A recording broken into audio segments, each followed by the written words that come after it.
is going on, everybody? Welcome in to the North End Podcast, episode 83. My name is Zach Graham, your host here in the North End, joined, as always, by my good buddy.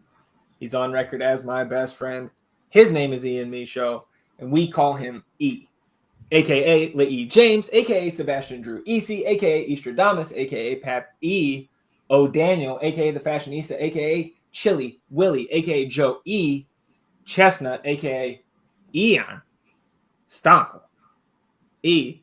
Kind of a long weekend for us. Odd to have the Austin FC match on Saturday. We know that the doubleheader on Sunday, rather. But we got our weekend kicked off on Saturday. We got to go to a little event, which we won't reveal exactly what it was, but got to hang out with, Hernan and the Moon Tower guys and Pollo FC and some of the Fighting Leslie's crew and some other Austin FC fans. Had a blast there. Then we had our fantasy football draft, like in person, 19th year of that league. So that was a blast. That was a late night. And I have not seen you since about 3:30 a.m. on Sunday. So all that to ask you this. How you doing, my friend? Oh, I'm well. I've had a long day today, but I was thinking about that earlier about our weekend and hanging out with H and Moon Tower guys and the Fighting Leslie's and Pollo FC and all them. And I wasn't sure how much of that we could reveal, but it's exciting. I had a great time. I've never done anything like that, like in my life. So it was really interesting. And then, the draft was great. I was like, man, we were on the precipice of like a great weekend. Like best of the year, maybe. Yeah, like going into Sunday night, and they didn't get the job done. Definitely happy MLS is back. I was happy Austin FC was back until the first 60 minutes of that game, but we're back, and I'm happy to be here, man. I've had a long day, so I'm excited to talk about something I actually give two shits about. Okay. Yeah, well, I was going to... DMV. No, it's too long, and I don't want to relive it. Okay, yeah, I was gonna see if you wanted to. Yeah. I went to Seguin because I can't get a driver's license appointment in Austin. Shout out Kako, because I know he was dealing with that like 4 months ago. Yeah. So he probably just had his appointment because nothing in here is available until 2024. So I drove to Seguin, called ahead of time because I was like, I don't want to waste this trip. I have these documents. Do they work? Yes. Get there? No. There you go. Okay. That's the short of it. That's the short of it. Yeah, I know. I got, it was like a 28 text thread describing what every step that you had to go through. Not just today, right? The other Friday as well. You were dealing with that. Let's talk about soccer. And it's crazy to think that the recap of this game is going to be a relief for you from the other things going on. Right. Austin FC goes down 6-3 at the hands of St. Louis City. And so let's just go ahead and get into it because, man, there are plenty of games that we've had over now the year and a week that we've been doing this podcast. Plenty of times where we do not want to go back and watch these games and begrudgingly do. This one was tough. It was just... Bro, this game was... soccer anarchy, like in a fever dream. It was just absolute chaos. I didn't know what I was watching for the first 60 minutes, and then the next 15 or 20, I'm like, oh, okay, that's some soccer, and then just everything just fucking went completely haywire. What a strange way to come back. I never would have predicted that after a long break we end up in a 9-goal game, getting doubled up 3-6, and still have some bright moments. Right? Yeah, I mean, there some stuff there that was encouraging, but it was. You still think that team sucks? Nope. I mean, they're very clearly still, if we're just looking at XG and the analytics like that it still points to them overperforming. We'll talk plenty about the XG from last night, but again, it doesn't fucking matter. Just like we said all last year when we were doing the same. It doesn't matter if you score the goals. It doesn't matter how improbable they were. They went in. Yeah, that's That's the comparison I keep coming back to kind of make myself feel better about this game, is that we did that last year. Like, we blew our XG out of the water, and this year that's not happening too much for us. Yeah, not at all. But let's go ahead and let's get into this, because there's plenty to talk about. We'll also, of course, recap Austin FC 2 PK shootout loss up there north of the border, but we'll talk a little bit about that game. Leagues Cup wrapped up over the weekend as well. We have a bracket challenge champion. So plenty to discuss here. Let's go ahead and jump in. Typically we do like lineup reactions here. I don't know if you have anything to say here. I think I want to save mine till the end, because there was further clarification provided, not just throughout the match, but in the post-game presser. Any reactions for you that you want to talk about on the lineup? Yeah, I was fairly surprised Memo got the start, especially given our track history with how long it takes to get players acclimated to our system and get them into the team here. With that being said, I thought individually he looks good. Like, he looks solid. He kind of looks like Diego light. You know what I mean? Like physically? Well, I mean, even just his game a little bit like Diego Light, you know, he's not, I'm not saying he's the same player, but you see some similarities there. And I thought individually he looked pretty solid, but collectively, I'm not sure it was all there in terms of like his rapport with the team and the disjointedness, particularly early on. So other than that, pretty much I thought Hedges as well. And that's two new guys put into the starting lineup for us that we haven't dealt with. And neither of those dudes deserve blame for what happened in this game here. But you know, it looked like some guys who weren't used to playing with each other. Yeah. Well, and those weren't the only two additions here. Obviously, Maxi Urruti been with the club over a season and a half now, but he was up top. Your boy Adam Lundqvist was there on the left with Johnny G on the right. So Lima off the bench. Johan Valencia was also on the bench. Emi Rigoni, Alex Ring, Jossie Zardes, Hector Jimenez, CJ Fadre, Matt Bersano, Nick Lima, Will Bruin. That was the bench there. So no Kip Keller in the team. And we know from the Instagram post that he was on the trip. But we can talk about that later. Let's just jump into this one. And not a ton to talk about here in the first half, even though there are multiple goals. Third minute here. It's good press by Austin here early. Got a couple turnovers in that final third, just not able to convert them. In this instance, Lundqvist was the one who stepped in, intercepted a pass, and won it back. And then Driussi kind of stepped over that loose ball, took a touch, and fired a shot that went right at Berkey. But first 5 minutes, the game was very up and down. It continued that way throughout the night. But, you know, Austin was, again, you said they looked disjointed. I agree. And I don't think it was only because of those two newer guys in Memo and Hedges. You got Lundqvist out there. You got Galley on the right, and you got Maxi up top. It is a lineup, even without those two new guys, that has not played a ton of minutes together this year. Even if you put Ring or Kip and Jossie up top, you know, I don't know. You could you could see it. It didn't look right for the whole first half. No, it did not look right. And this first play here, though, I was really encouraged. I was like, Seba taking that shot from deep. I was like, nice. He's going to be like aggressive this game. Like, we're going to get some shots and some takes. And then that kind of just fell completely to the wayside. This Lewin dude, man, he is impressive. Like, really the best player on the pitch last night, and not close. Yes, not even close. And when your 10 gets outplayed that badly, usually things aren't going to go too well for you. I'm really confused about what was going on with Danny and Owen. Danny was like in his own world last night. There was plenty of times where I saw him just doing things that didn't look like regular Danny stuff. Like, there's the shot by Lewin later, and he's just standing in front of him, letting him ski it up. But to your point, like, early, it was just ugly. It was sloppy. And at first I was like, okay, we've kind of taken the air out of the stadium, because obviously it's rocking there and they have a great crowd. And But around like that 10-minute mark, it kind of got a little quiet, and they, were a little stagnant as well. But shit, it did not continue like that for long. Yeah, 12th minute here. Long ball in the air from Leuven, and Julio and Gioacchini are running after it, and they kind of get tangled up. Both guys go down.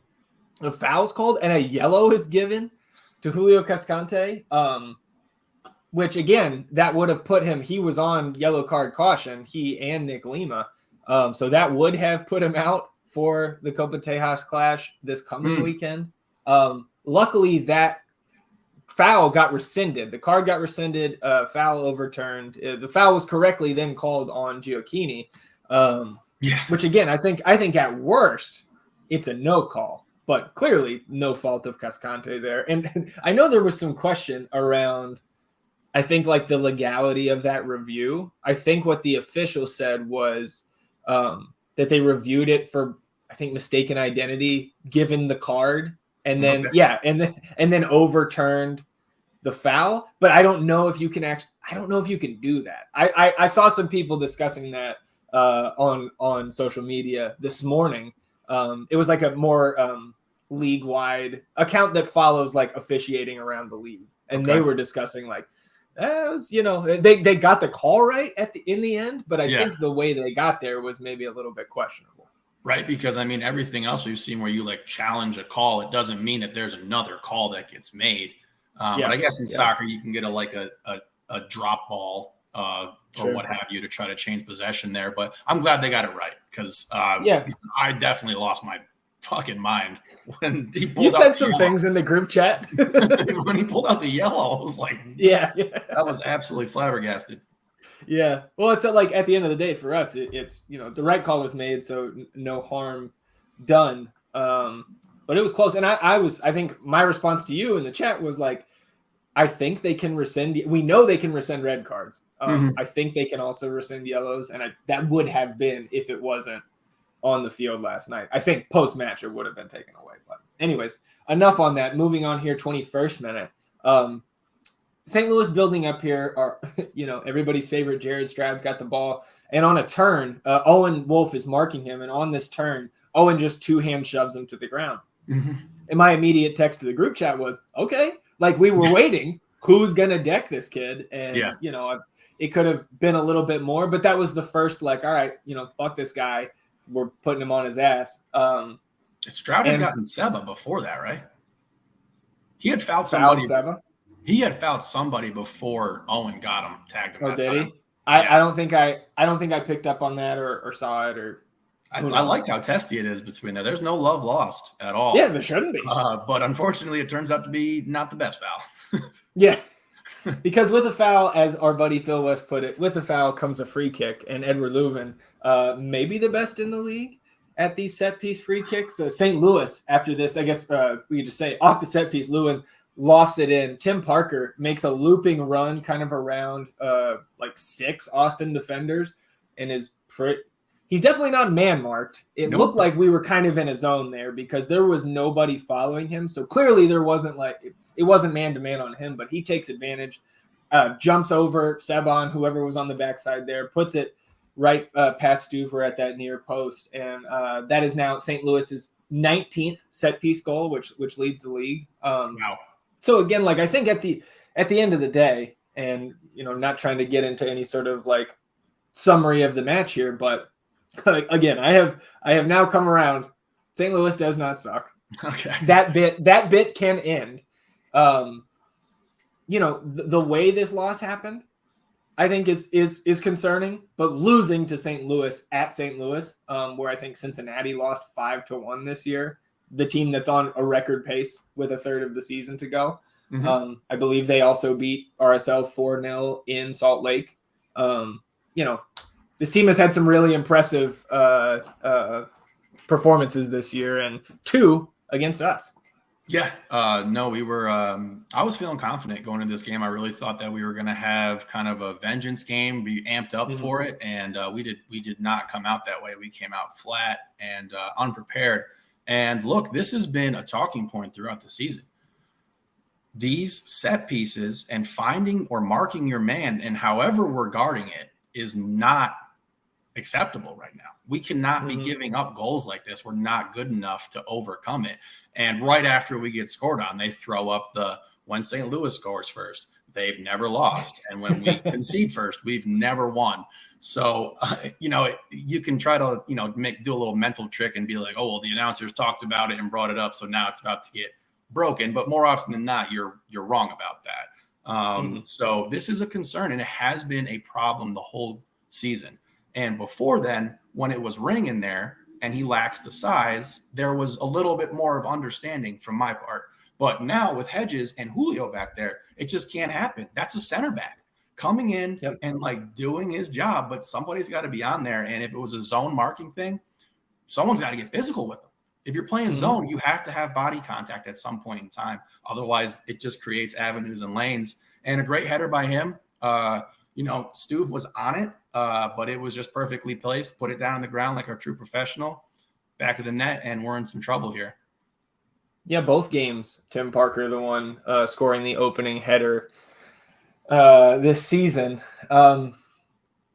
26 minutes in, Maxey is pressuring Roman Berkey back there, and Berkey clears it, and it hits Maxey right in the dome. And of course, like the AT ref stops the game, ATs come out, check him for a concussion, and he stays on for now. So we'll pick that narrative back up here in a little bit. 31st minute. Driussi steals the ball kind of just over midfield in the offensive half. Takes off on a 2-on-2 break. He's got Finley on the right side, but Tim Parker's doing a really good job keeping up with Ethan Finley and preventing the through ball from really being like the guaranteed right choice for Seba to make there. And so that kind of slows Driussi down a little bit. He also wasn't super crisp with his ball handling as he approached the area and ends up getting double teamed and loses the ball. And you kind of hinted at it earlier. He, to me, did not look right last night, or just I think did not look crisp is the best way that I can put it. This was not the only time he lost a ball. Like there was a couple other ones that even the announcers were like, that is really uncharacteristic from him. And man, like I don't buy into the idea that there is some clique of the team that is so disappointed by the Diego Fagundes trade that is affecting their play on the field or their effort level.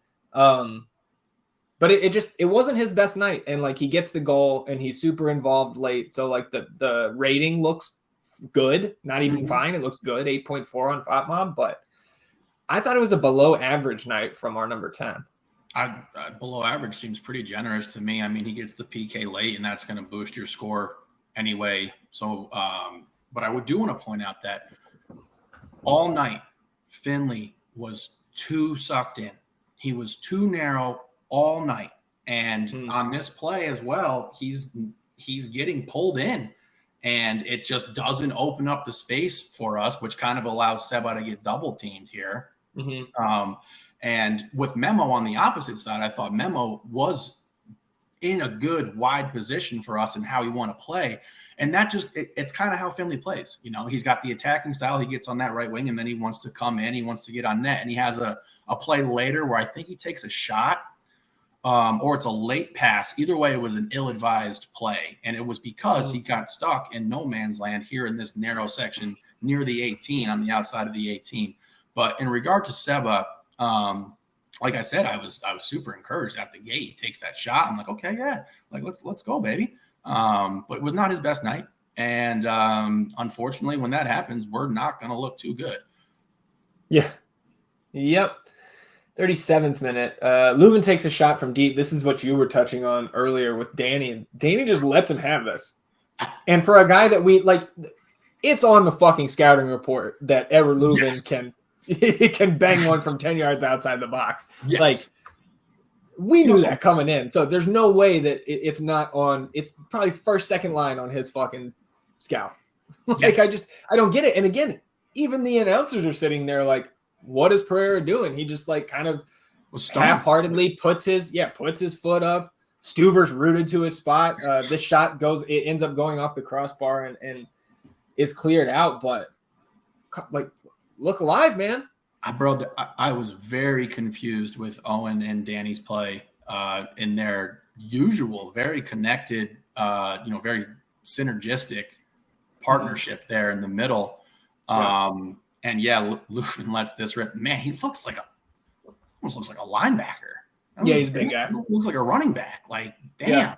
And just super talented. But got lucky here because if that was a couple inches lower, nothing Brad can do about it. Yeah, man, and fucking Leuven. I mean, the size skill combo, crazy. Like he can play at the 10, he can play at the 6. 9.7 thought mob rating. That's the highest I think I've seen. He looked otherworldly last night. Particularly, like, we haven't seen a 10 like that with that size and skill and touch in this league. At least in my experience right now, in my short experience with MLS. That Austin has played that we've watched. Yes. I mean, there was plenty of times where we see Danny on him. Danny, one of the best in the league at ripping dudes, and just can't get around him.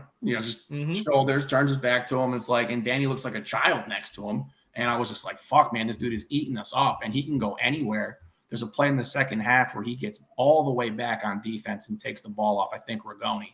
And I was just like, God damn, this dude. I mean, he's only 26 years old and had played almost 4,000 minutes in the Bundesliga. I mean, yeah. See, I mean, this is the type of player that I think, we hope, that Roto is bringing in in these DP spots that are not filled by players of that caliber. Correct. And I mean, they even talked about it on the broadcast last night before the game, and it's like, we have whiffed on our U22s. And if you're going to be good, you got to have good fucking U22s out there. And, they built the roster well, man. There's really, it's hats off to them. They outplayed us last night for sure. And Leuven showed why he's one of the best in the fucking league. I mean, him and Mukhtar, MVP candidates for sure. Yeah, no question. Right here before the half, second minute of stoppage time. Leuven again releasing Gioacchini down that left side. Beautiful through ball on the ground. And Julio's trailing him. He's able to recover and like square up to him in the box, but just lets him go drive middle, which we know was an issue, especially against Juarez. Like, that's how they scored 2 of their 3 goals, right? And then credit to Gioacchini, man, because like Julio lets him get inside and get the shot off, and that's bad defense individually there. But the shot is also highly skilled, and maybe there's a little bit of luck there, but I don't know, man. I mean, it can be both at once, right? Bad defense, great shot. Sure. I mean, of the standout plays last night that were absolutely inexcusable and horrible, this is on the shortest of lists for me.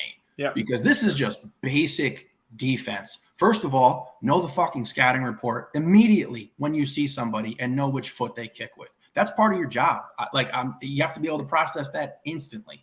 He lets him get to his right foot, his strong foot on the inside, while just conceding all this ground. And that opened up so many more different angles for this shot. If you just, you got to sell out on that right foot, make him go left, shorten the angle. Brad's there in the corner. That's how you do that. I do not understand what he was doing here. In what situation are you pushing somebody middle in soccer on the baseline? I have no idea what he was doing here. This was incredibly basic, elementary defensive stuff, principles across different sports. This is, I don't know, he just opened the whole net up for him. It was a great shot. Yeah. And it's not like Gioacchini's a fucking world ender. You know what I mean? He's not imagine if that was Klaus. Fuck, I don't want to think about that. I guess I understand. There are certain times when somebody driving on that inline is going to cause you more issues, but one-on-one scenario right there, no. You just make the goal so much smaller if you force them left towards the inline. Absolutely. And it helps out Brad. Again, it's as a collective, you're not doing your job individually in a one-on-one scenario there just to get beat middle, but you're also letting your teammate down by doing the wrong thing and putting Brad in a tougher spot. I don't know. Moochie disapproves. That was a big head shake there. Yeah. Yeah, no, it was really bad. And look, Brad did not have a good game by any means, but we did him no fucking favors. Yeah. Yep. And then after the goal, Maxey is down and he is subbed. And it was confirmed after the match that this was a concussion sub. And man, this is just where, like, again, with the Josh Wolff stuff, dude. Like, I saw somebody literally come in and say, like, fuck Josh Wolff because he kept Maxey in the game after he got a concussion. And it's like, man, like, that's just not part of it. Like, there are plenty of things to criticize any coach about, but the athletic training decisions are just not one of them. Yeah. I mean, it was, I didn't see that. I don't give a shit. But I mean, when I saw the Maxey start, the first thing I go to is, well, G's not 100%. He's not ready to go. Like G is the starter. He's clearly the starter. He's clearly the better player. So you have this happen, and it's just, goddamn, we were already in a tight spot up there with Stryker. And here comes Papa Bruin, who, and him subbing it, that was confirmation. If there was any question about Jassie's, exactly. Like a minutes limit that he's on, is that Will Bruin is coming in, who we know to this point said, I can't play more than like 20, 30 minutes. And he did. We can get to some. He was the player available. Yeah. After the game. I honestly loved watching it last night. And I wasn't catching up on my big 3 playoffs. I was going to do a Will Bruin deep dive there. Because it was, look, I had a good time watching him. He was feisty last night. He looked like an old man in men's league. It was like, he was battling. He's fucking fighting. Bro, went to war. It was awesome. Yeah. Yeah. Into the second half here, and it doesn't take long. 49th minute. I mean, Aziel Jackson, man, who took an L to Austin FC 2 earlier this year. He's fucking good. He plays a great lofted through ball here to Alm, who's going down the right side. We're in a 2v2. Gioacchini is once again with Julio on that left side, and Alm crosses over to Gioacchini's area, and he's able to get his boot to it in front of Julio. And Stuver with his play of the night by far. Fantastic save to fucking keep it out. But then Gioacchini beats Julio to they're both trying to get to their feet. Gioacchini beats him to it, taps it in. 3-0. And again, I think that's game. Julio has to be able to get there on either the first touch or the second. Because what else do you want Brad Stuver to do? He looked particularly slow last night, Julio. Mm-hmm. And he got his ass beat by Gioacchini. Mm-hmm. Got exposed multiple times. And this just can't happen, man. It just can't happen. And I'm glad you got the Aziel Jackson shout out in there, because I did enjoy watching him, having seen him up close at the pitch there. But this is game. It's over at this point. You can't be down 1-0 and then give up a quick buzzer beater before the end of half, and then a quick punch in the face right before right after the start of the second half here. So at this point, I'm hoping, hey man, let's make this competitive. Let's make this interesting. And let's not get blown the fuck out. Yeah.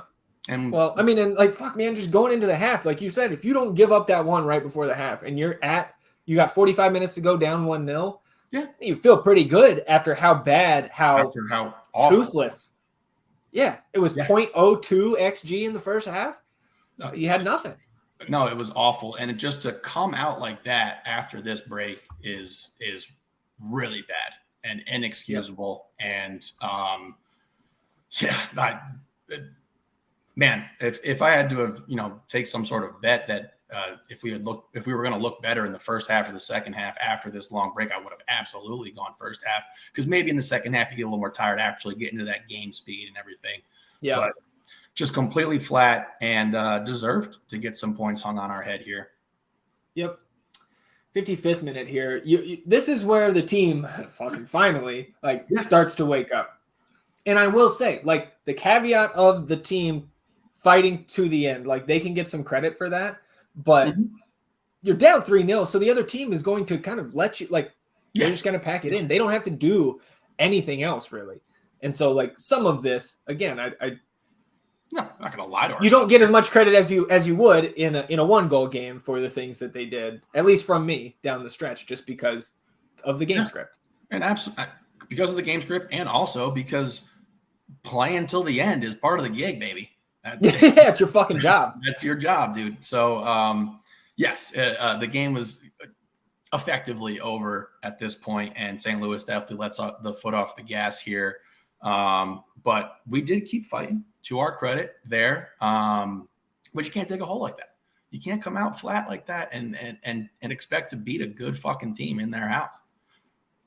55th minute, Bruin plays a nice through ball to Gallagher, who's streaking down the right side, and he crosses it in to Memo Rodriguez, who makes a nice cut to get in position to receive this cross. And he takes a touch, kind of like a little half volley to himself, and just rips that ball out of the air and hits it with a ton of power, and Berkey deflects it out for a corner. And like Berkey, man, I mean, he especially with Georgi Petrovic getting shipped out 2 hours ago to Chelsea. I don't know if you saw that. We need to make a second replacement on our best ball team. Berkey certainly now the best keeper in MLS, and I'm not sure it's close in terms of his play this season compared to everybody else.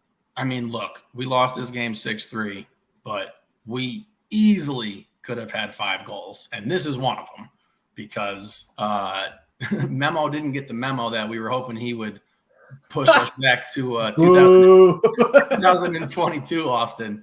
But welcome to 2023, Austin, where we can't even get a laser beam. Like, that shot was absolutely ripped. And fuck. Yeah, I was just like, are you gotta be kidding me? I'm going to give you a 4.5 out of 10 on that one. Just because, I mean, it's low-hanging fruit, but I didn't think of it, so it's a 4.5. All right. I wrote it down here. 58th minute, we do get a triple sub here from Austin. You see Lima, Zardes, and Rigoni come on for Lundqvist, Memo, and Ethan Finley. This move pushed Johnny to the left side. Obviously, Nick back there in on the right, and of course, double strikers. So on offense, Austin was playing with the back three. Johnny was pushing up on that left side to play more of like a left wing, left mid type of role. And then, of course, on defense, dropping back. So Johnny G, once again, doing all the work, running from end to end, especially in this one. 59th minute, Will Bruin gets onto a loose ball near the top of the 18. He lays it off to Driussi, who fires a shot that's veering towards that top corner. And this may have been Berkey's best save of the night. He gets it out for a corner. But then on that ensuing corner, the ball kind of gets pinged around, put back in, I believe, into the area by Danny. And Seba steps into the loose ball. He gets taken out, draws a pin, and converts. So you got 30 minutes here. Hit that Driussi to score bet and called the penalty. You did? Just did not call 8 other goals happening in the match. But 3-1, man. And we just got some juice infused into this lineup with starting caliber guys, some of our best players. So all was not lost for me at that point. I didn't think we were going to come all the way back for sure, but I mean, I had a glimmer. It got a little quiet in there. Yeah, I had a glimmer. I was like, okay, we need another, but okay, we'll take that. Yeah. Just frustrating that save by Berkey, man. But right call by the ref. Way to net it, Seba, who has not missed a PK in his MLS career. And then then we let him go score again, which we have been doing all fucking season. Yep, and especially lately, scored on, and it can't happen. It can't happen. We get a few subs here for each team. 65th minute, Vasilev and Sam Adeniran, one-time San Antonio, I think 2-time San Antonio FC player. They come on for Alm and Blom. Then 68th minute, you get Alex Ring in there for Matt Hedges, who was down cramping. 71st minute, Zardes collides with Josh Yarrow near midfield, but the ball deflects in a good direction for Austin. It leaves Seba, who gets onto the ball in a one-on-one, and again, loses his handle a little bit, has to slow up, allows the defense to get back in position, and he continues to drag it towards the right and tries to backheel it and get fancy to a cutting Emi Rigoni, who's overlapping him. and it gets cleared out because it doesn't get to Emmy. But again, that was another example, I think, where Seba just like he didn't have the juice last night. Like he didn't play up to his standard. Yeah, that's not him. That's not him. 1 minute later, though, Gallagher finds Bruin making a run in the box, and then he lays it off for Seba. Seba takes a touch around a defender who's closing in and shoots it just over the bar. And so, I mean, a really good chance for a guy who we've seen bury shots from that spot for pretty much his entire tenure here in Austin. And then off that goal kick, St. Louis flicks it on, a dinner end runs onto it, and he mixes Julio, and then an impressive finish here. Like this, outside of his left foot, in between Cascante and Ring who's closing down, and past Stuver. And I don't look, I think once again, Julio with poor, and maybe putting it nicely, individual defense there. But I think you also on this shot have to credit Adeniran because it was a highly skilled shot and really impressive from my vantage point. Yeah, no, filthy shot. Bad defense again. I just don't know what to say about Julio on the ball last night. Nothing Brad can do with it either. I didn't even see it coming. I was like, oh my God, and just let it loose. Yeah. Perfect shot, really. It was a night of very perfect shots for them. And, that was just the death roll there. We have a breakaway with our best player. We can't convert. Yeah. We get another great look inside the box. We can't convert. And then they do some banana kick. And it's like, all right, could have been 3-2. Yeah. 1 minute later, it's 4-1. Yeah. And it's effectively, please don't get blown out. Yeah. Any more than you already are. Yeah, and again, but to the guys' credit, they kept playing, they kept fighting. 77th minute here, Austin on a rare counterattack here. Driussi with a nice change from left to right to Rigoni. He finds Zardes, who's cutting towards the goal, as Will Bruin had dragged a defender behind on a nice little overlap. And credit to Will Bruin. You said, you had fun watching him. The guy is again, for as physically average at best as he is at this point of his career, the guy fucking runs the system, he's where he's supposed to be, he plays fucking hard, and it generates this chance for Jossie, and his shot towards the back post is going in, and Berkey gets a mitt on it and barely deflects it out for a corner. Not just another, either. No, not Jossie's best night either, because off that corner, Danny chips it to the left post where Alex Ring is waiting. He chests it down and crosses it in front of net. And Zardes, who can literally tap it, and he's got, 8-10 feet of open net, 2 feet in front of him. And he miss it, his touch is really mishit. He didn't control it at all. It pops up into the air, and Berkey's able to just grab it. I literally had no idea what had happened there. I think that was the worst missed chance I've seen from this team in 2.5 seasons. I was like, okay, that's a goal. We just scored. Yeah. You literally only had to just if he had just fallen on top of the ball, it would have gone in. Yeah. And then we get another header from Alex too. All kinds of net. Fat Mom's model gave that chance 0.63 XG. I think that's low for the position that he received that pass. I think it was easier to score that than a PK. I agree. Again, I'm not a soccer player, but holy shit, man. The freeze frame of that it's bad. It's rough. He'll bounce back though. 80th minute here. You see Johan Valencia come in for Owen Wolff, which is not super inspiring. Neither was Owen on the night, as you kind of mentioned earlier.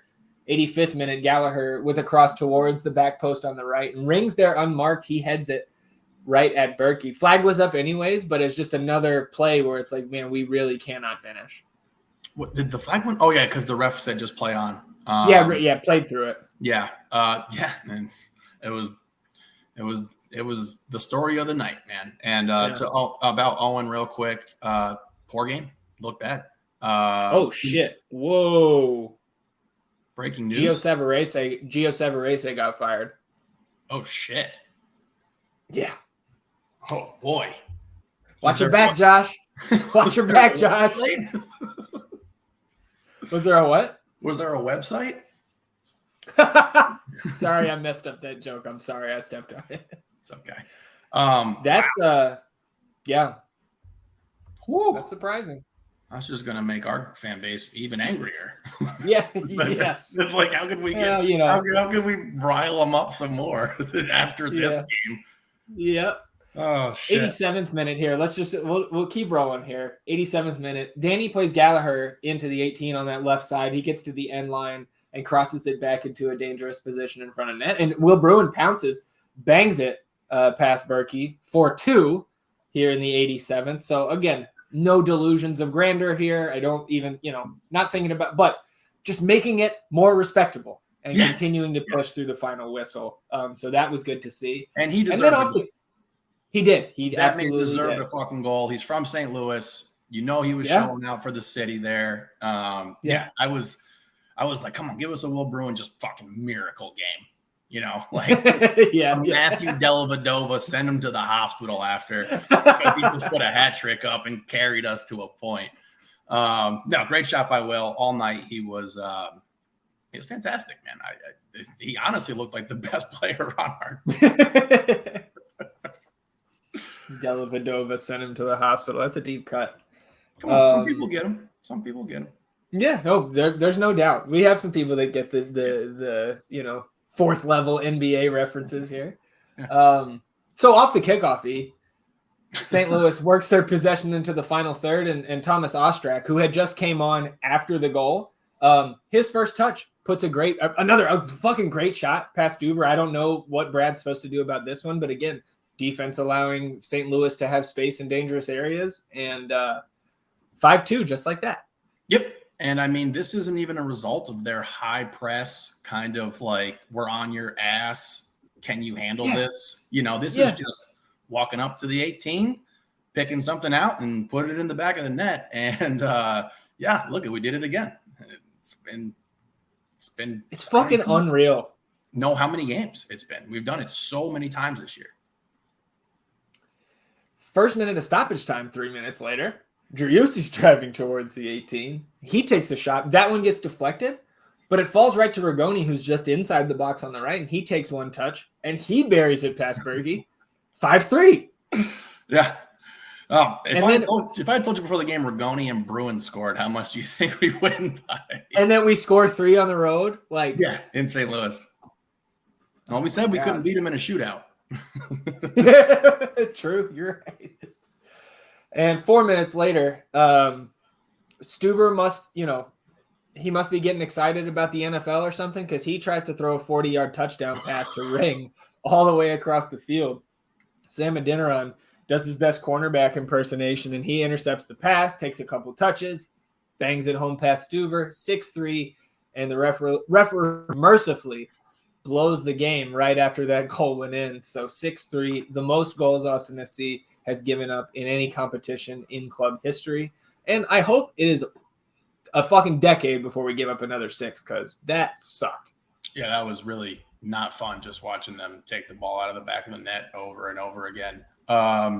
Yeah, I mean, and the worst thing about this is that it makes the score 6-3 and look the way that it looks like it was a complete and utter just devastation, even though it's on some levels it was. But then you go to the advanced stats and metrics and you look at it, and I mean, shit, man, FOTMob and all the different ratings systems that they have, it's hard to keep up with all of them, but you look at the FOTMob and we're 2 XG ahead of them, and you lose by 3, and it's just like, fuck. There's not much you can do about that, I suppose, but not a bounce back game from Brad Stuver. A lot of shots. Well, I fucking told you. I've seen people all over the place talking about Stuver this, Stuver that. He's not good. Trade him, cut him, whatever. I told you he was another game away from that shit happening. Yeah, and another poor performance. And no, I saw some stuff as well. And it's there was not a lot that he could have done last night to like really keep some of those shots out of the back of the net. But this last one here was the cherry on the shit Sunday for him. And another good finish, top bin. But tough. Yeah, man. I mean, and look, he's been bad for 3 straight games. He's been bad. I think that's fair to say. He has been bad. But to suggest that he's anything but a top, I mean, I guess to be safe, top 10 keeper in the league, but all the goalkeeping metrics, which I think aren't super great or evolved, like I think they're fairly new. Mm-hmm. They all point to him being top 5 or top 3 this season in the league. So again, and it's just like, I just can't stand the fucking fans who, like, when something goes wrong, like a bad day, somebody's head has to roll. Like, it's a fucking competition, man. Like, they're a winner and a loser, and sometimes you fucking lose. Like, and we've been losing. Just it shows you who you would not want to go to fucking battle with. For sure. I mean, like we'll get into a little later here where we're talking about how every game is pretty much going to be a playoff matchup. Some people are built for that. Some people can stay in the kitchen when it gets hot, and some people really can't. And the story with the inconsistency from our best players, and you know that I've been begging for it. Who was going to be the other consistent player where it's like, we can count on you, man. We can count on you night in and night out. And now we've got Stuver going up and down, Seba playing up and down. And that's a recipe for disaster for this club. And still, we're sitting in 7th. Obviously, the 2 teams behind us have a game in hand. We're 10th in points per game, which puts us out of the playoffs. But that's going to be the ride for the rest of the season, y'all. We're going to be, unless we, one way or the other, as you pointed out before the show, unless we reel off 3 straight losses or reel off 3 straight wins, it's just going to be this thing that fluctuates constantly. And look, man, to say that I'm not incredibly disappointed with how we came out in that first half is an understatement, because I thought we were going to be crisp and ready to go. And part of that is on the coaching staff to be ready to go. We should have been more prepared no matter what. I know the preparation went into it, but the execution failed, and it lacked. And St. Louis is a good club, good high press that gives us problems. But again, it was fixable defensive errors that should have been fixed by now. And man, just when I was starting to feel good about the continuity on this back line here, to see this performance from Julio and get Lundqvist out of the starting lineup. It's Liam. It's fucking Liam. I'm with you. I'm with you. So I'm done with the Lundqvist experiment. I know I said it was a great thing we snagged him from Houston, but this is not the starting lineup for us. And I know we'll get into that now. I know you have some things you want to talk about. Yeah. 56% possession for Austin, 17 shots to 15 in favor of the good guys, but 10-9 on target in favor of St. Louis City. 5 corners to 2 in favor of Austin. And as you mentioned, 3.44 XG for Austin to 1.7 for St. Louis. And this is FOTMob's model. I believe that is the highest XG in any game for Austin this season, which says a lot about the chances that were created last night. And again, 0.79, I believe, is what FOTMob's model gives to a PK. So 0.79 of it was from Driussi's PK, which I don't count that too much. You're not really generating that. But still, you take that away, we're above 2.5 to their 1.7, and the game ends up 6-3. Yeah. I mean, and especially to be 0.02 in the first half. Exactly. You know what I mean? To be 0.02 in the first half really fucking paints the picture of how dog shit we were in the first half of this game. And how much they created in the second half. Yes, absolutely. I mean, there was we could only go up from 0.02. But yes, we did create a lot. We didn't finish it, as the story has been this year. But man, you can't dig a hole like that for yourself, bro. Right. Well, and some of it, when the score, like we said earlier, when the score is 3-0, it can be easier to generate chances. But like, again, I think just the truth is somewhere in the middle, where I'm still encouraged by the last 30 plus minutes of that second half. Mm-hmm. But overall, I'm still extremely disappointed to what you said. Like, I don't care if we have this starting lineup with 4 guys who don't typically play with that starting group. I don't care. You got to be ready, especially coming off 3 weeks. Like, we didn't know that Zardes and Rigoni and et cetera are on minutes limits. We didn't know that the coaching staff appears to think that Kip Keller's not mentally ready to go play in St. Louis. Mm-hmm. So I think from the rhetoric from the midweek presser, where Josh was like, yeah, everybody's training except Kolmanich. Yeah. I'm like, okay, like we got our starters out there. And the fact that we didn't should have been more concerning to me. Hindsight's 2020, but I'm not entirely surprised by how disjointed we looked in the first half, given the lineup.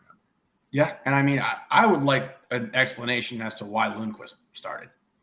Like everything else, I can see. I think it's yellow card accumulation for Lima. Nicky. If we get him through this coming Saturday, then he gets the good behavior bonus and goes back down to 3. That's the only thing I can think of. Okay. Yeah, and look, I don't want to say the guys were maybe looking ahead to this looming matchup here for, the Battle of Texas. But if we were, that's not great. That was the. I didn't get that feeling. I mean, yeah, if we're saving Nicky there, I especially with the lack of continuity in the starting lineup, I just think he had to be out there. That's fair. Maybe it is getting too cute. He also adds the deep throw dynamic, which is basically. Yeah, that was something that we missed last night. Yes, it's basically a corner for us. It's an extra corner. It's one of the fucking best things.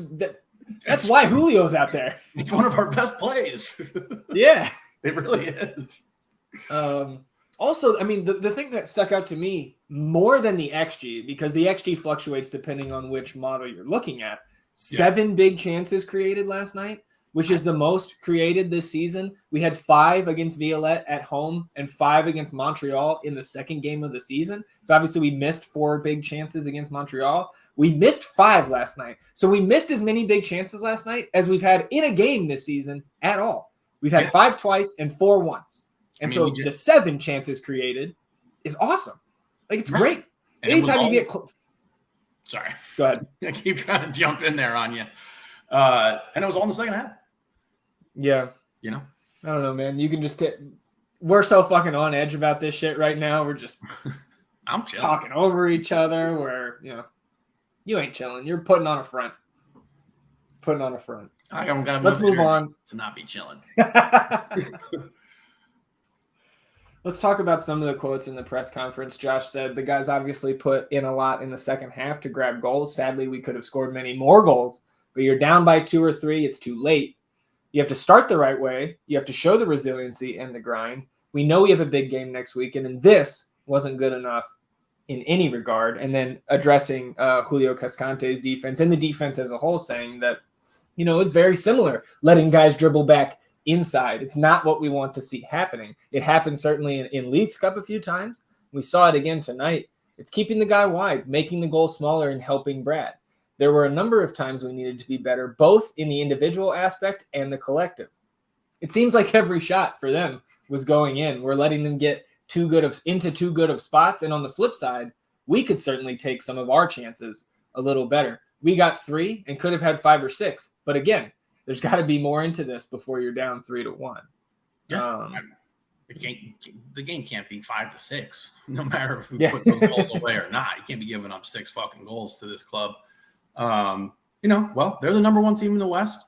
They're playing at home. They haven't lost a game when they've scored first. They did their job. I tip my hat to them. It's on to FC Dallas here. We got to, no matter how you feel about Copa Tejas, it's going to be good for the boys if we can secure that thing and get our hands on something, even if it's a cannon or a Whataburger, one of those numbers they give you. He also talked a little bit about, responding when things don't go our way. He said when things don't go our way, the reaction is quite important. It doesn't have to be a goal. It can be a play, a missed pass, a mistake. Where's the reaction? Where's the support from the players? That's a bit of what we talked about after the game. It has to be better than what we did today. There's no excuse. It took 60 minutes for us to really get there. I was pleased with the guys who came in, gave energy and intensity, and gave more quality to the group. We have to look at making adjustments in the next game. And something he mentioned after giving Roman Berkey some props is saying, something we'll look at is playing Seba underneath those 2 strikers. It gave us quicker solutions and caused a lot of problems. So again, man, I don't know how much you can actually do that when we only have 3 strikers and Will can't play Will can play a half, clearly. But Maxey, now concussed, we know he had been dealing with the groin during Leagues Cup. And we know that he hasn't been good this year. Yeah. So I don't know how much you can actually do that, but clearly that's something that they're going to at least examine. I mean, I don't know if we can pull that off. It doesn't sound like much of like a death lineup there for us. Yeah. But yeah, you can't come out like that. Get yourself in that position, and yeah, shit, fuck. So, I talked about at the beginning about the lineup, and again, I kind of hinted at, like, I think I should have probably had more perspective on why those guys weren't starting coming off injuries. Like, pretty fucking clear, no better than that. They're on some sort of minutes limit. Yeah. He did say that, well, I guess first he gave an update on Leo Väisänen. He said he's on the field, he's training. These last 3 or 4 days were his first ones back with us. So we're hopeful that another week of training can put him in a place. Not sure he's available for the Dallas game because he was out for 14 weeks, but he was able to play 11 on 11 for about 12 minutes this past week. So progress is being made. And then on Emmy and Jossie, you said those guys were the same. They got in last week, had maybe about 30 minutes. Maybe we could have stretched them to 45. They're going to be physically in a place where they're getting back up to speed. So, that there's more context then to why you saw Maxi Urruti get the start. Not so much with Adam Lundqvist there. Again, I think that had to do with the yellow cards maybe, but why you saw get in there over Emmy. And then I also I think you and I were talking about this before the match started when we saw the lineup. I was not a fan of not having Kip Keller in there. And not for any sort of bit that we do about revenge narratives here on the pod, but just because I want the natural center back there who's been playing fine. He's been doing well since he came back, and having only Alex Ring as the option at center back, especially with how many of our center backs have fucking gone down this year, it just didn't feel great to me. And he said, Josh said, the emotional side for Kip, I didn't want him to have to deal with it. We talked about it. We brought him on the trip to be here. He's from here. But obviously that's not ideal to use Alex there. I talked to Alex about it before the game, about the possibility if Matt was unable to make it, to go in there at center back, and he did a good job. But look, I would be a fool to sit here and say that I know Kip Keller's mental state better than the coaching staff that he communicates with every day and that watches him out there on the pitch. But just from my emotional fan side of it, I did not like it. I still don't like it. And I guess, but there is some relief coming because I mentioned on the last episode, I want to see Alex Ring in that midfield. And I think, and he certainly needs to be rotating in there for Owen Wolff at times, because Owen just has not shown the consistency, especially after coming back from the World Cup, that we need to be a team that I think is to be at our best. And so he did hint at, he said, he did say that the goal going forward is he wants to play Alex in that midfield. And man, for this fucking game coming up on Saturday, I want Alex Ring to start over Owen Wolff. I 100% want Alex Ring to start over Owen for this next game. 100%. Yeah. And Owen, has not looked good since he's come back from with the national team there. I mean, shit. Prior to that, encouraging about Leo. Man, do you go Hedges, Väisänen? Well, if he can play, but I don't think it. I don't know if Leo will even be available for Saturday. I'm not saying Saturday. I'm saying going forward. Is it Leo? Oh yeah, absolutely. I thought that before last night. Okay, Leo's the CB1 for me. He's the best center back we have. Absolutely, and I think that suits Julio. I agree. I think that suits him better. He's coming off the bench, a little bit offensive firepower. You can put him in different situations. You can use Kippy on a more defensive style. But, I was not thrilled with that response about Kip either. Again, like you said, I don't know Kip personally. I haven't spoken to him in my entire life. But I don't, it's not great to be babied like that, in my opinion. I think that particularly with how he's played and responded, he earned the right to be on the team. I don't see why Hector Jimenez is in the lineup. I really don't. If we're bringing him on the fucking pitch, we are in big trouble. I get having Hector on. Like, I get the merits of having him on the bench because he can come in at fullback. He can also play in the midfield. Yeah, but I just don't think when were we going to need that last night? Exactly. With Lima on the bench, with Alex there. Yeah. Amy on the bench. We know you can put Alex in and shift Owen out to the wing. Yeah. I don't know, man. I just and I was pretty demonstrative there with my gesture when you say he earned it, because that's how I feel. Is Kip has earned the right to at least be available last night. But again, I'm clearly they think Kip's got to know that about himself. That's the most important thing. You and I can agree that he deserved the right, but he's got to fucking know that, I can do this when I go out there and this crowd is going to be on my ass. Right. And again, I'm not going to pretend to know better than the guys that interact with him every day. But my fan side, I wanted to see that. Yeah, I think he deserved the right to be there.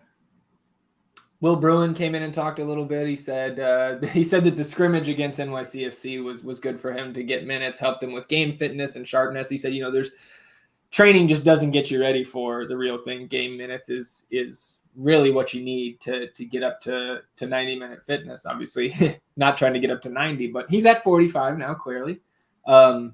He said on the attacking side, we could have had 6 or 7 goals, but we put ourselves in a hole, down 2-0, 3-0, then 3-1. We have a chance to make it 3-2 and immediately go down 4-1. So it's tough. He said, we had a good discussion internally about it after the game. Our reactions need to be better if we give up goals. Bad passes, things happen. We got to stand up and be men and take accountability. We can't take it personal. It's our job to play well and react well and have good attitudes. And I think sometimes we put our heads down a little too much. But I think we did a good job addressing it after the game. It was a tough message, a tough game that we took. So I think we're going to grow from this for sure. But it can't keep happening. This isn't a game we say we just move on from. I think this has to hurt. We gave up 6 goals. We scored 3 on the road. That's pretty good. But we gave up 6. So we have to address that. And I loved hearing that. I loved hearing that they had an emotional, intense team discussion about it after the match, because I know Phil and Jorge, I believe, were the only 2 reporters that showed up to ask questions to the late night press conference, which was on Zoom, and they both said we had to wait about 20 minutes from the Zoom starting to when Josh was actually available to talk. So it does seem like there was somewhat of like a come to Jesus meeting there after the match, and I think that's good for these guys. Yeah, no, I think that's great. Well said by Papa Bruin there. Didn't pull any punches, didn't miss anything. I think it's very good. Like we said, there's been a lingering kind of stink going around with the club. We haven't been able to just really string together some wins and some high quality dubs. So good thing, because, it's trial by fire and trial by combat from here on out. We're fighting for a position in the playoffs. So well said by Papa Bruin. I had another point to make, but it seems to have escaped me. Well, we can go ahead and move on. If it comes to you, go ahead and just go ahead and fire it at me. Screaming. But we'll move on. 6-3 loss. Dallas up next this coming Saturday in Frisco. A draw or a win will clinch a second straight Copa Tejas trophy for Austin FC and its supporters. It will also be yours and mine first regular season away day. So looking forward to the experience. Hopefully we get to celebrate and don't have to make that drive back all angry and sad. But we'll preview that match on Wednesday. Leagues Cup did finish up over the weekend. 3rd place match. The final goes to PKs there in Nashville and ends on a keeper penalty shot that Drake Callender ends up blocking, winning the tournament for Inter Miami. So the reign of Messi has begun. He scored the only goal in regulation for Miami. It was a fucking banger. And I don't think we have to talk much more about Leagues Cup. Messi is here, and they're 2 wins away from an Open Cup championship. Yep. We get an F for our letter grade for Leagues Cup, and Leagues Cup overall, I'm going to go ahead and give B+. B+. That's it. Yeah. I can't give you a fucking A- when we don't have games in the Mexican team's home field. I can't. That's Fair. crazy. Fair. I think so. For me, just from the entertainment factor, to me it was an A+. A+. Yeah, that's what I'm saying. But okay, so I get it. I was just thinking, it was an A+. It was an awesome tournament. The way it ended was incredible. To see Messi just go run ruckshot over this league or both leagues was awesome. But yeah, you can't be having all the games in MLS stadiums, particularly when we have fucking turf stadiums. For sure. So we did finish off the Listener League Bracket Challenge, and we have a winner, Teddy L, who that I talked to our champion through direct messages today on Twitter. That stands for Ted Lasso. It is not Ted Lasso at the top of our leaderboard E. His name is Chris. So congrats to Chris. And we appreciate not only Chris, but everybody who joined playing along with us. It was like 40-something people, I think, that got in there. And it was fun to keep up with throughout the tournament. Hopefully they make some changes to how they do that fucking bracket challenge. He can put us in charge and make it a lot better right away there at CONCACAF. But congrats to Chris. And then we had Jose G ended up in second. Lojo from the Verde Pendant jumped us. He ended up in third. Uncle Drew in fourth. E in fifth. And then I was in sixth. And shout out to our boy P. Mike Hayes. I don't believe he scored a single point in the knockout rounds and still ended up 10th. So the champion of the group stage, P. Mike. And then also shout out Tim, our boy Tim Thompson, tied for 8th there. So Las Voces kit headed to Chris, and we'll be back next year. He can try to defend his crown, and we'll try to topple the champion there. So wrapping up Leagues Cup. Looking forward to that next year. Hopefully our team has a better showing. Certainly going to have a tougher draw next year. So let's close it out with last business day here. Austin FC 2 going north of the border to take on Whitecaps 2. This one was, 4 hours before the first team kicked off. So it was a busy Sunday evening of Verde in black soccer. Starting lineup, not a ton of surprises here. You did see EJ get back in there. You saw Pinot, Bobo. We saw Czech, Anthony De Anda continuing to start here. So not a ton of surprises in terms of the actual 11. But then you look at the bench. Charlie Asensio was available. He did not end up appearing in this one, but that is a good sign to see Charlie back. We did see Spencer Sanderson on the bench. Spencer Sanderson is the U17 keeper who is a senior at Westlake High School and committed to play at University of Virginia. Eric Lopez was not on the trip. So I don't know if that was, a personal thing, an injury thing, or what, but different backup keeper there for FC2. You also had Cristo Vela, Brian Arellano, John Santillan, AOC, Leo Torres, and Chris Pinkham on the bench. And taking on Whitecaps too, who, Levante Johnson did not play, but Simon Betcher, who I believe has 5 MLS goals and I think was MVP of Next Pro last season. He did start and play the full 90 here for Whitecaps too. Just a couple notes from the game. 4th minute, Bobo picks up a loose ball here outside of the Vancouver area and rips a shot. And it hits the crossbar, but there's so much velocity on it. It lands outside the 18 again. So man, Bobo, it was a rip. And very close to opening the scoring there. 13th minute, EJ had a great take down the left side, kind of maneuvers through 3 Whitecaps defenders. But then his shot from 12 yards out gets blocked out by the keeper, whose name was, what was his first name? His last name was Anchor, which definitely stuck with me. Max Anchor, a 19-year-old Canadian keeper there Whitecaps too. He blocked it out for a corner, and that ensuing corner was cleared out. But Austin was certainly on the front foot, not just to start this one, but really throughout the majority of this match.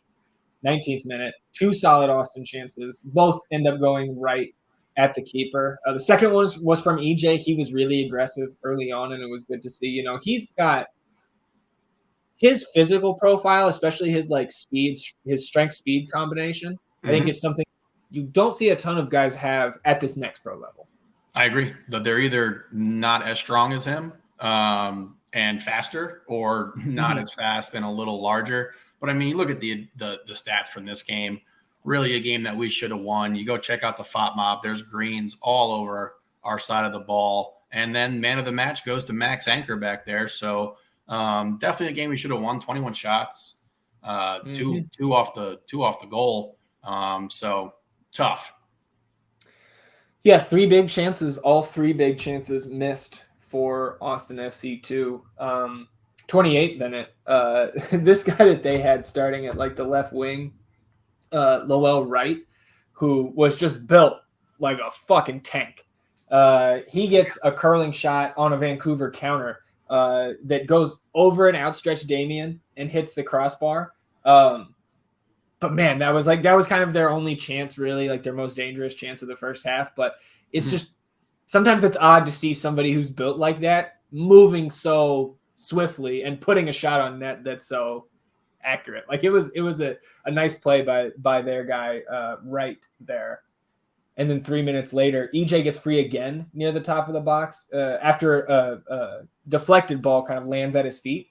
And he takes a touch, it gets blocked. And I thought, as tough as it is, I think to see him take that next step, this play is a one-time shot.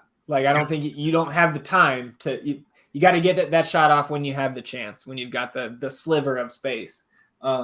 Absolutely, because as you move up the ranks, that gap in athleticism closes. It closes a little bit. So you got to refine the game, and he'll do that. I know he's a hard worker. We've seen him put in some serious work out there on the pitch as well. And just got to be a little better. Yeah. Well, and he's a guy, we have some guys who are 23, 24, even 25. Captain Joe's 25 years old on this team. EJ's still just 20. And, of course, on loan from Hibernian, I believe is how you say his mother club there. And we've got a purchase option at the end of the season. So if you can't tell, I do have a spreadsheet of Austin FC2 contracts up, and we'll get into that later this week. There we go. And kind of be, we just kind of see what is this team going to look like going forward, because there's going to be a lot of turnover on Austin FC2. And I think probably mostly that's going to happen every year at that level. Yeah, that's what I was thinking too. And I've been saying it all year. I wanted to see what these teams looked like at the end of the season. And you're seeing it now. We got Sanderson on the bench, which shout out to him. Right. Probably not a listener, but shout out to him. And that's a great experience for the kid. That's awesome. And best of luck at UVA next year. Go to Virginia Beach. It's beautiful. There you go. 38th minute here. Micah steals the ball right off Max Anchor, in the 6. And his poke at the goal goes off the post and out.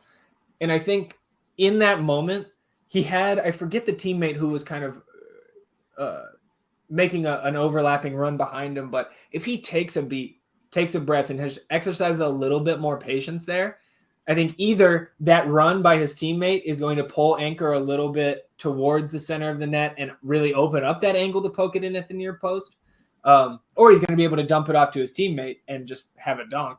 I imagine that's going to be in the film session this week, and that's something that when you see Micah Burton have a chance like that again, or just going forward, he's going to continue to progress and be more level-headed in that moment and able to make the right decision. Not that it was just an abjectly wrong decision, but I think we could have done better there to finish it off, because they gift wrapped one for us and we just weren't able to finish it.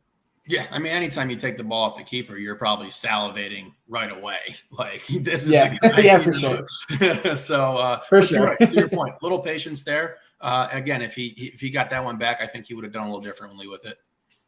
Well, I think it's to me, and I was talking in LDR with some guys during that game, and that was my immediate I got a couple of people giving jabs at me, Coach Zac in there. But it's like, man, if anything, it's a good learning moment for the kid. And like, this is a kid that we need to have Absolutely. some of those tough moments just to continue, his trajectory towards the first team.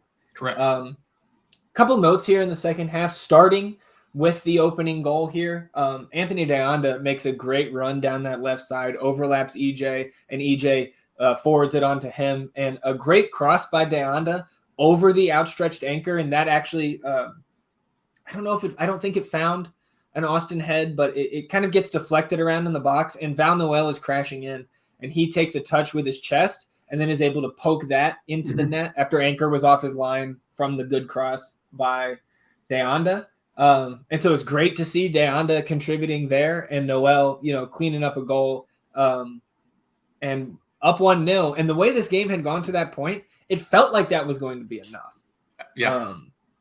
Great for Deonda. That's H's boy. Yeah. I know he's got a little friendship struck up with Deonda.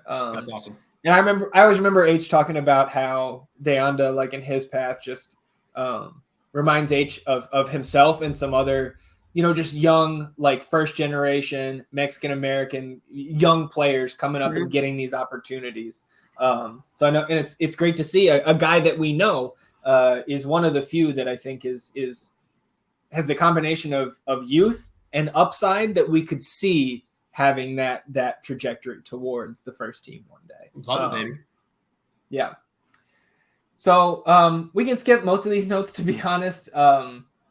Vancouver gets the equalizer in the 87th minute off a free kick, and it was a fucking awesome shot, man. Off the underside of the crossbar, bounces in. Not much Damien can do there.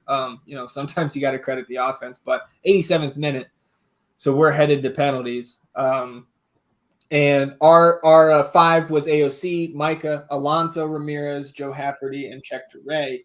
AOC missed his first, but then Damien gets a save on the second kick taker for Vancouver. Everybody else makes their shot. Unfortunately, Captain Joe in round 4 skied his attempt. So 4-3, Vancouver takes the additional point. Austin FC2 returns home to Central Texas with a single point. Looking at the table, Colorado Rapids 2 got another victory this weekend. So we're all even on games in the West with the exception of North Texas SC. They have played one more match than everybody else in the conference. They are also pretty far out of the playoff picture at this point. Austin FC2, 46 points through their 23 matches, but now 8 points and 8 goals in the goal differential behind Rapids 2. That one hurt. You need everything to go right to catch them at this point. Yeah, that one hurt. Definitely a game we should have walked away with 3 points, just given how we played. But you look at the table now, and that one really struck a blow to us in regard to getting this 1 seed here in the West. So, going to have to bounce back, but we don't like it up there. No, we do not. We do not like it up there. So Austin FC2 will preview this match coming up on Friday. We're back at the pitch, finally, back in the friendly confines. 8 p.m. on Friday. SKC2 is coming to town. They are just 5 points behind Austin FC2. They are in 4th position. So every game, Tacoma, 3 points back. SKC2, 5 points back. San Jose 2, 8 points back. So those are our main competitors there, trying to come grab that 2 seed from us. A win on Friday would clinch a playoff spot for Austin FC2. 5 matches remaining, including this Friday. So we'll preview that match on Wednesday. But just looking ahead, big games coming. Yeah, you can't clinch a home playoff game without clinching playoffs first. So that's phase 1. Let's get this dub and secure our position, and then we maneuver. Who knows? Colorado could collapse. Something could happen. Yeah. Just got to keep playing who's in front of you and taking it one game at a time. So definitely looking forward to that one on Friday at the pitch. And that will do it for episode 83 of the North End podcast. Anything else for you before we get out of here? Tough weekend, Verde fam. I know everyone's hurting, so stay hydrated and just know that we're coming for the Copa Tejas to defend it. But yeah, Tough one. Sorry, y'all. Well, we'll be back on Wednesday, but until then, if you've got 5 seconds to rate, review, and subscribe to the podcast, wherever you get your podcast, we would greatly appreciate it. And if you're watching on the YouTube channel, you can hit the subscribe button to help us grow the podcast and hit the notification bell to know when a live stream pops up or a new episode goes live. And of course, on this episode, hit the thumbs up button, like the video, help us battle the YouTube algorithm overlords, atone for your sins, wash yourselves clean in the waters of the North End. We will be back on Wednesday previewing the Copa Tejas finale for Austin FC against FC Dallas, talking a little bit about our planned trip up there. Very excited for that. Previewing Austin FC 2's match on Friday against SKC 2, talking best ball, talking bets, and we will finally, after teasing it for what feels like a month, we will have a guest on Wednesday. So very excited for that. And that'll do it. Everybody, enjoy the beginning of your week to the best of your ability. We will do the same, and we'll see you back here on Wednesday night. Until then, he's E. I'm Zach. Vamos Austin FC, everybody. Goodbye.